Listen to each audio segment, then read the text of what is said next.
नमस्कार and welcome back. एक बार फिर से मैं आप सभी के सामने उपस्थित हूँ बेहद महत्वपूर्ण टॉपिक के साथ। आप सभी जानते हैं कि ब्रिक्स जो हमारा सम्मेलन था वो चल रहा था अभी तक। ब्रिक्स में 13 नए सदस्यों को जोड़ा गया है। अब ये 13 नए सदस्य कौन कौन से हैं इनके बारे में भी जानेंगे।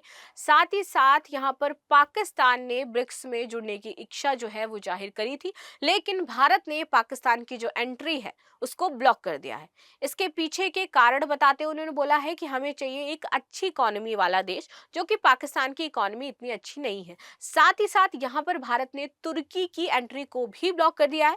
यहाँ पर कहा जा रहा है कि तुर्की को इसलिए ब्लॉक किया गया है क्योंकि तुर्की की जो दोस्ती है वो पाकिस्तान के साथ थोड़ी ज्यादा गहरी हो गई थी। तो अभी इन्हीं दो देशों के बारे में हम चर्चा करने वाले हैं। ब्रिक्स के बारे में हम सभी जानते हैं, 2-4 दिन से हम ब्रिक्स के बारे में डिस्कस कर ही रहे हैं। तो चलिए शुरू कर लेते हैं आज का टॉपिक। मेरा नाम है प्राची मिश्रा और संस्कृति आईएएस के इस प्लेटफॉर्म पर आप सभी का स्वागत है। लेकिन इससे पहले आप सभी के लिए एक सूचना भी है कि दिवाली ऑफर हमारा चल रहा है एंड फर्स्ट टाइम ऐसा है कि आपको कोई इंस्टीट्यूट सी सेट का क्लास फ्री ऑफ कॉस्ट दे रहा है। तो यहाँ पर आपको यूपीएससी फाउंडेशन कोर्स ज्वाइन करना है, जिसमें सिर्फ आपको प्रीलिम्स एंड मेंस की क्लासेस मिलेंगी एंड 50% के ऑफ पर 60,000 में आपको ये पूरा कोर्स मिलने वाला है। वहीं अगर यूपी पीसीएस फाउंडेशन कोर्स की बात करूं तो 70% ऑफ होगा यहाँ पर और 30,000 का मात्र आपको ये कोर्स मिलने वाला है। तो जो भी बच्चे ज्वाइन करना चाहते हैं जल्द से जल्द ज्वाइन कर सकते हैं। आगे आ जाते हैं। ब्रिक्स के पार्टनर देशों में पाकिस्तान को जगह नहीं, 13 देशों को मिला दर्जा और इनमें से 7 जो देश है ये मुस्लिम बहुल देश हैं। ये ध्यान रखने वाली बात है कि यहाँ पे पाकिस्तान और तुर्की को तो जगह नहीं दी गई, लेकिन जो 13 नए देश बनाए गए हैं इसमें से आपके 7 मुस्लिम देश हो जाते हैं। तो चलिए इन्हीं के बारे में चर्चा कर लेते हैं। लेकिन आपकी इस पर क्या राय है मुझे अवश्य बताइए कि भारत ने पाकिस्तान की एंट्री को बैन करके सही किया है या फिर गलत किया है। ठीक है, चलिए आ जाते हैं न्यूज पर। चर्चा में क्यों है, तो हाल ही में आप देखिए कि ब्रिक्स समिट 2024 का आयोजन किया गया कहां पर, रूस के कजान शहर में।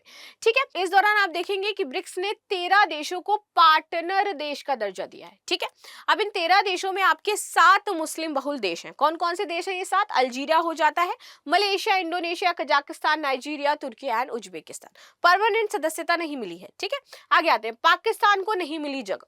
पाकिस्तान को इन्होंने क्यों जगह नहीं दी, इसके पीछे के कारण भी बताए हैं। देखिए, इसमें पाकिस्तान को जगह नहीं मिली है। पाकिस्तान ने ब्रिक्स देशों में शामिल होने के लिए आवेदन किया था, लेकिन उसे पार्टनर देशों में भी जगह नहीं दी गई है। ये जो देश बने हैं ये कौन से देश हैं? पार्टनर देश हैं। 13 नए पार्टनर देश बनाए गए हैं। तुर्की भी क्या है, इनका पार्टनर देश है, लेकिन तुर्की ने स्थायी सदस्यता की बात करी थी जो कि भारत ने नहीं दी। और वही बात करें पाकिस्तान की, तो पाकिस्तान ने भी बोला था भाई कि हमें स्थायी सदस्यता मिल जाए ब्रिक्स में तो अच्छा होगा, लेकिन इसको स्थायी सदस्यता तो दूर जो पार्टनर्स देश हैं उसमें भी दर्जा नहीं दिया गया।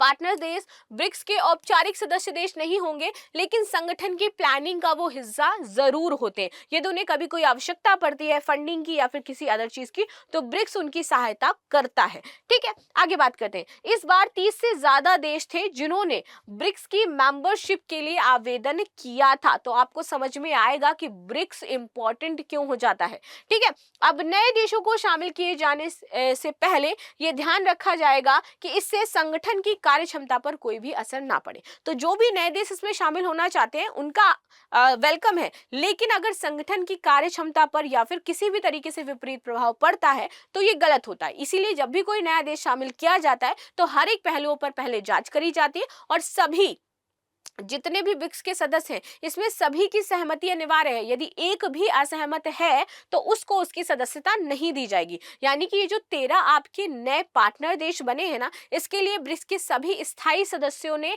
अपना जो मत है वो दिया था। अगर कोई एक भी अग्री नहीं करता तो फिर वो देश इसमें सदस्य नहीं बन पाता। ठीक है, अब बात कर लेते हैं भारत इंपॉर्टेंट क्यों है। देखिए, भारत का मत इसलिए इंपॉर्टेंट हो जाता है क्योंकि भारत ने तो इसको स्थापित किया था। ये इसका स्थापित सदस्य देश हो जाता है। सबसे पहले भारत इसमें था, तो भारत की यहाँ पर जो वोट है वो बहुत ज्यादा जरूरी हो जाती है। आगे देख लेते हैं। इसमें 13 होंगे ब्रिक्स के पार्टनर देश। कौन कौन से? मलेशिया होगा, अल्जीरिया होगा, बेलारूस होगा, बोलीविया होगा, क्यूबा होगा, इंडोनेशिया होगा, कजाकिस्तान, नाइजीरिया, थाईलैंड, तुर्की, युगांडा, उज्बेकिस्तान और वियतनाम। ये 13 इसके नए पार्टनर देश होने वाले हैं। तो आप सभी को याद रखना है कि 13 ब्रिक्स के नए पार्टनर देश कौन से हैं, ये आपके नए पार्टनर देश हो जाते हैं। इसका स्क्रीनशॉट लेना है आप लोगों को तो स्क्रीनशॉट आप ले सकते हो, नहीं तो आपके इसको जो भी मतलब इसका पीडीएफ है वो आपको मिल जाएगा टेलीग्राम चैनल पर, वहां से भी डाउनलोड कर सकते हो। आगे आते हैं, पाकिस्तान के पार्टनर देश ना बन पाने की वजह क्या है। देखिए, पाकिस्तान को पार्टनर देश में शामिल ना होने को लेकर के 18 अक्टूबर को रूस के डिप्टी पीएम ने बताया था कि इस पर सदस्य देशों में आम सहमति नहीं बन पाई है। जो इसके सदस्य देश हैं वो इसके लिए सहमत नहीं हुए थे। दूसरी तरफ ब्रिक्स देशों के उभरती हुई अर्थव्यवस्था और बाजार वाले क्राइटेरिया में पाकिस्तान फिट ही नहीं बैठता है, क्योंकि हम ऐसे देशों को ब्रिक्स देशों में शामिल करते हैं जिनकी इकोनॉमी क्या कर रही हो, बूस्ट हो रही हो, और हम जानते हैं पाकिस्तान कहाँ है, अभी डाउन जा रहा है, अभी उसको क्या है, ऋण दिया गया है। ठीक है, और वही बाजार वाला क्राइटेरिया, तो पाकिस्तान ऐसा कोई अच्छा बाजार क्रिएट कर नहीं रहा है, वो सिर्फ चीन के बलबूते चल रहा है। ठीक, चलो आगे आते हैं। सबसे बड़ी कमजोरी क्या थी इनकी, कि यहाँ पर कमजोर इकोनॉमी है। यहाँ पर पाकिस्तान की कमजोरियां बताई गई हैं कि किस वजह से ब्रिक्स में इसको शामिल नहीं किया गया। फाइनेंस सबसे बड़ी वजह है। ब्रिक्स सीधे तौर पर दुनिया का सबसे संपन्न माने जाने वाला आर्थिक मंच हो जाता है, G7 को टक्कर देता है ये, और यहाँ पर हम पाकिस्तान को ऐड नहीं कर सकते हैं। ऐसे में पाकिस्तान को इसमें शामिल करने से संगठन आर्थिक रूप से कमजोर हो जाएगा। नेक्स्ट यहाँ पर बात कही गई है, मतभेद बढ़ने का डर हो जाएगा इससे। मतभेद कैसे, देखिए, पाकिस्तान के ब्रिक्स में शामिल होने से संगठन की हालत शार्क जैसी ना हो जाए, इसलिए सार्क संगठन साउथ एशिया देशों में तालमेल बैठाने के लिए बनाया गया था। ठीक है, भारत, पाकिस्तान, अफगानिस्तान, भूटान, मालदीव, नेपाल और श्रीलंका इसके सदस्य थे। लेकिन इसके बाद आप देखो कि यहाँ पर प्रॉब्लम क्रिएट हुई, क्योंकि पाकिस्तान, भारत, फिर नेपाल एंड श्रीलंका, इनमें आपस में जो है बातें नहीं बनी। फिर उसके बाद मालदीव भी है जो थोड़ा सा अलग हो गया। तो ये कहा जा रहा है कि सार्क जैसी स्थिति ना बने, इसलिए हम इसको इसमें शामिल नहीं करेंगे। हालांकि भारत पाकिस्तान के बीच सख्त मतभेद की वजह से संगठन ठीक से काम नहीं कर पाता है सार्क वाला, जिससे उसकी अहमियत पर सवाल खड़े हो जाते हैं। ऐसा ही ब्रिक्स में हो सकता है, तो इसलिए हम इसको ब्रिक्स में नहीं ऐड करेंगे। विदेश नीति की बात की जा रही है कि पाकिस्तान की विदेश नीति अच्छी नहीं है। तीसरी और आखिरी वजह पाकिस्तान की विदेश नीति है, जो कि कॉन्क्रीट नहीं है। पाकिस्तान इस्लाम के नाम पर पार्टनर ढूंढता है और फिर उससे मदद मांगता है। पाकिस्तान कर्जजीवी है, यानी कि कर्ज के सहारे ही उसका जीवन कटेगा, तो इसलिए हम इसको इसमें ऐड नहीं कर सकते हैं। तुर्की की भारत ने रोकी एंट्री। यहाँ पर ये कहा जा रहा था कि क्योंकि तुर्की पाकिस्तान के साथ बहुत ज्यादा घुल मिल गया था, इसी वजह से भारत ने उसकी एंट्री को यहाँ पर लगाम लगा दिया है। अभी तक ब्रिक्स का विस्तार सर्वसम्मति से होता रहा है, यानी अगर एक देश ना चाहे तो कोई भी देश इसमें शामिल नहीं हो पाएगा।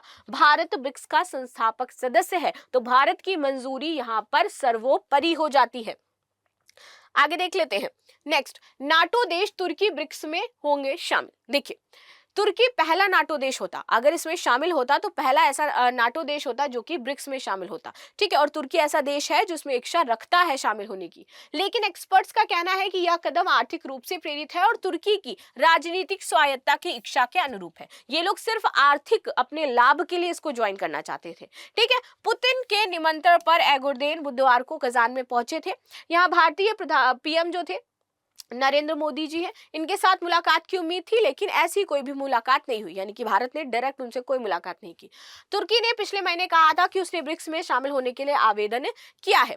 अभी आपका होने वाला है ब्रिक्स प्लस, जिसमें जयशंकर प्रसाद भारत का प्रतिनिधित्व करने वाले हैं। इसमें क्या चीजें होती हैं, तो चलिए समझ लेते हैं। इसमें बोला जा रहा है कि ब्रिक्स जो है वो ग्लोबल साउथ में वास्तविक बदलाव ला सकता है। यहाँ पर कुछ बातें कही गई थी जयशंकर प्रसाद जी के द्वारा कि दुनिया आगे बढ़ चुकी है, लेकिन कुछ पुराने मुद्दे और ज्यादा जटिल हो गए हैं, जिसको अब हमें सॉल्व करना है। यानी कि भारत और चीन को लेकर के एक अहम फैसला यहाँ पर ब्रिक्स में लिया जाएगा। ठीक है, संघर्षों का प्रभावी ढंग से समाधान करना आज की जरूरत है। प्रधानमंत्री नरेंद्र मोदी ने इस बात पर जोर दिया है कि आज का युग युद्ध का युग नहीं है। ठीक है, विवादों और मतभेदों का समाधान बातचीत और कूटनीति से किया जाना चाहिए। पश्चिम एशिया की स्थिति हमारे लिए चिंता का विषय बनी हुई है। इस संघर्ष के बढ़ने से मानवता के लिए गंभीर परिणाम पैदा हो जाएंगे। ठीक है, तो ये बातें यहाँ पर कही जा रही हैं, तो हमें ऐसा कुछ भी नहीं करना है जिससे इस तरीके की चीजें क्रिएट हो, और इसी वजह से पाकिस्तान और तुर्की को इसमें ऐड नहीं किया गया। तो ये था आज का टॉपिक जो हमने डिस्कस किया। मिलते हैं नेक्स्ट क्लास में, तब तक के लिए धन्यवाद। बाकी आपकी क्या राय है मुझे अवश्य कमेंट में बताइएगा। Thank you so much.